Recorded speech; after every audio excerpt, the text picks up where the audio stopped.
Essa coisa de se colocar em menos-valia, de falar assim, eu não vou conseguir. Vocês também percebem na prática de vocês que acaba sendo uma desculpa para não começar? Com Ari, certeza, com certeza.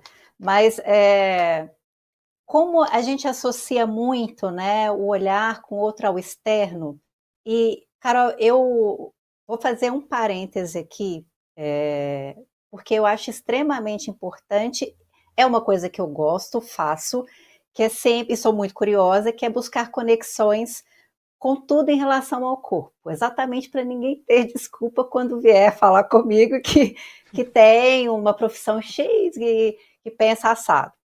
É, o excelente trabalho que o Urandir Fernandes de Oliveira vem fazendo nas descobertas e arqueológicas agora, né, em Ratanabá, e a conexão com o corpo, porque vai me fazendo pensar assim, aquela coisa assim, o que está em cima é a mesma coisa que está embaixo, né? Caibalion, Hermes Trismegisto. O que está fora está dentro. E aí, como eu vou associar isso? Estamos na era de autoconhecimento. Eu considero dessa forma, a era feminina, a era mais intuitiva, é a era que ativa mais o que a gente chama de córtex pré-frontal, que é a nível de consciência, é a tomada de decisão. A tomada de decisão é pela ação, é pelo movimento que acontece.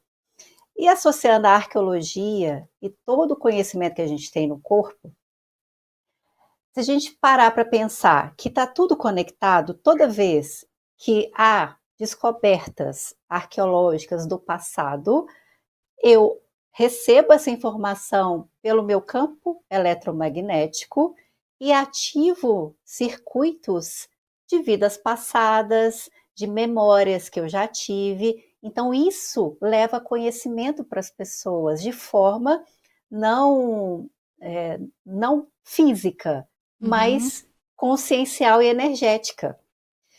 E aí, toda vez que a gente vai lá no passado e eu desbloqueio o meu corpo com flexibilidade, com movimento, eu ativo melhor a minha memória, fisiologicamente falando e energeticamente falando.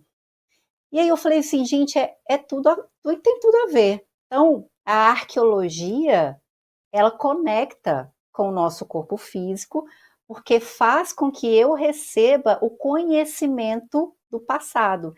E quem eu sou é um autoconhecimento. Então, para mim, todas as vezes que eles fazem descobertas, eu recebo isso do universo deles, trazendo essa informação para mim, e o meu corpo se torna mais forte. Eu me torno com mais consciência e conhecimento. E com o movimento, com a ação, eu consigo ter consciência, tomada de decisão, melhora a minha intuição e não deixo o sistema me pegar. Eu penso e vejo dessa forma. Acho que a gente consegue até filtrar melhor o que, que entra na casa da gente em termos de imagem e informação, né, Ariana? Quando a gente cria essa. Quando a gente faz esses desbloqueios posturais e passa a ter uma autoconsciência melhor, a gente também escolhe melhor o que, que a gente assiste, né? Muitas das pessoas que assistem, que nos assistem aqui, não sei se todos conhecem essas pesquisas arqueológicas de Dacla Pesquisas. Vocês acompanham tudo pelo @Dacla Pesquisas, para se conectar com essas imagens que a Ariana está relatando aqui.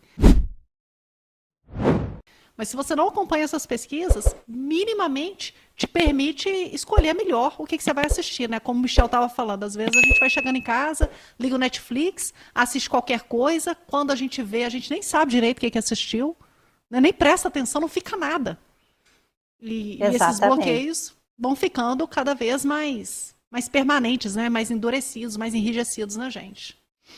exatamente. E só para completar, Léo, pode colocar para mim, por favor, aquela imagem para eu mostrar para as pessoas como é que funciona esse mecanismo de dominação, de doutrina e manipulação.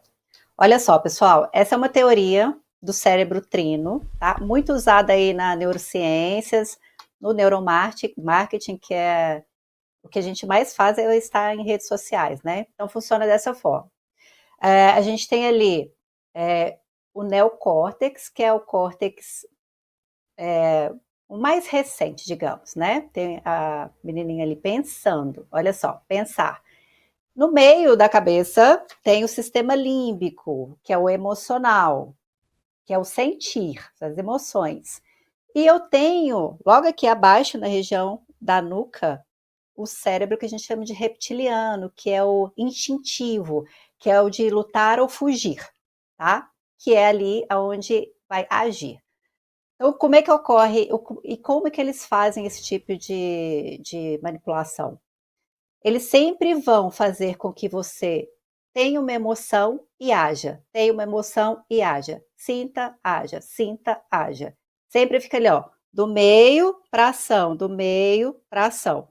E o que vai fazer vocês pensarem ali, ó, ativar o córtex frontal aqui, que é o da consciência, da tomada de decisão, do pensamento, pensar antes de sentir e agir é movimento físico. Quanto mais exercícios físicos vocês fizerem, quanto mais desbloqueado vocês forem na postura, olhar para cima, não se voltar tanto a essa postura mais fletida, mais vocês têm a capacidade de raciocínio. E através do pensar ali, da consciência desse córtex pré-frontal que a gente chama, que a informação chega. E aí, ela chega, eu vou dominar a emoção, porque eu vou raciocinar e vou agir ali pelo córtex de luta ou fuga ali, que é o reptiliano, para melhor tomada de decisão da minha vida. Por isso que é uma live que vai além de uma simples preparação física, não é você ir para a academia, pegar peso, não é. É você entender como funciona o mecanismo de ação do mundo e como eles agem com a gente e como vocês podem, através do autoconhecimento, fazer qualquer tipo de mudança física e mental na sua vida. Que show, que show. Bem importante isso que a Ari falou, porque isso, pessoal, tá na TV, tá nas programações preditivas, tá nos filmes, tá por tudo, né? Então, quanto mais exercício a gente conseguir colocar na nossa vida, mais a gente consegue baixar a toxicidade, mais carga elétrica a gente tem, mais magnetismo a gente tem. É um processo inverso do que o sistema quer que a gente faça, né? Essa parte que está diretamente ligada à parte límbica, isso daí o que acontece? Soma tudo isso, mais uma alimentação contaminada, em todos os aspectos, pessoal. Em todos os aspectos da alimentação, a nossa alimentação está muito contaminada, né? O que não tá contaminado é calorias vazias, é coisa que não nutre, né? Soma tudo isso e mais a onda moduladora, já tem um resultado, um denominador comum aí no final, né? Por isso que agora a gente tem esse tempo, nós temos essa ferramenta, nós temos o MDPL. Quem não sabe o que é o MDPL, volta nas lives aí, tem a live com a Lígia, né? Dá uma olhada lá. Pessoal, vamos aproveitar essa ferramenta até que a gente tem, né? Daqui a pouquinho a gente não vai gerar mais essa frequência, e daí como é que vai ficar de agora em diante, né? Sim, sim. Nossa, eu achei esse ponto que vocês dois trouxeram muito legal. Para você que está nos acompanhando, acho que agora está claro assim, porque a atividade física não é só para atleta, não é só para quem quer ficar com um corpo bonito, não é só para quem quer ficar com um corpo atlético, assim, se der para ficar com um corpo bonito, melhor ainda. Mas não é para isso, essa não é a razão, não é a finalidade, é o meio. O corpo físico forte, ele é meio, ele não é a finalidade, a razão. Tem um conteúdo que eu gostaria de recomendar a vocês para complementar esse ponto que eles trouxeram, que é um documentário muito bala chamado O Século do Ego. Vocês vão achar no YouTube. Lá vocês vão entender o mecanismo da mensagem subliminar, como ela foi criada pelo sobrinho do Sigmund Freud, que é o criador da psicanálise, e que influenciou toda a publicidade que hoje nós temos acesso. Então, quando a Ariana fala assim, Se nós fazemos mais exercício físico, a gente utiliza mais o neocórtex e fica menos vulnerável à nossa mente emocional e à nossa mente reptiliana, vocês vão ver como é que o governo oculto utilizou isso muito sabiamente, nos tornando mais sedentários, mais atentos à televisão e, cara, utilizando menos esse córtex neofrontal, né, o neocórtex aqui. Então, é um conhecimento muito legal. Esse documentário é antigo, é chato e é grande, mas ele vai valer a pena cada instantinho que vocês utilizarem para poder aprender esse conteúdo e se exercitar, gente. Muito, muito, muito legal esse ponto que vocês trouxeram. Tem um comentário aqui da live de uma pessoa que falou assim, para anotar o que é que ela quer fazer, né? As metas dela, os objetivos de treino. Fica aí como uma dica mesmo, gente. Quando a gente anota, isso nos ajuda a comprometer e deixar visível. Ela fala assim, deixa fácil para a gente ver. Léo, tem alguma pergunta para eu ir para a próxima pauta com o pessoal? Como é que tá aí no nosso chat? Ah, Mãe de Nada já assistiu, ó, sensacional, o Século do Ego. É sensacional mesmo. Tem uma pergunta, Ari, sobre mobilidade. E antes de avançar, eu já vou trazer para a gente fechar esse ponto. Pode ser? Sim. A Carol Soprano pergunta, então a mobilidade auxilia na dissolução de registros físicos que atrapalham? Carolzinha, beijo para você. Com certeza, Carol. O corpo físico, ele contém crenças que podem nos atrapalhar ou não. Sempre registro que a gente chama do mecanismo de luta ou fuga, que é que eu falei, que é a ação, né? E a emoção age diretamente naquele sistema. Com certeza a mobilidade vai fazer com que haja esses desbloqueios, sim.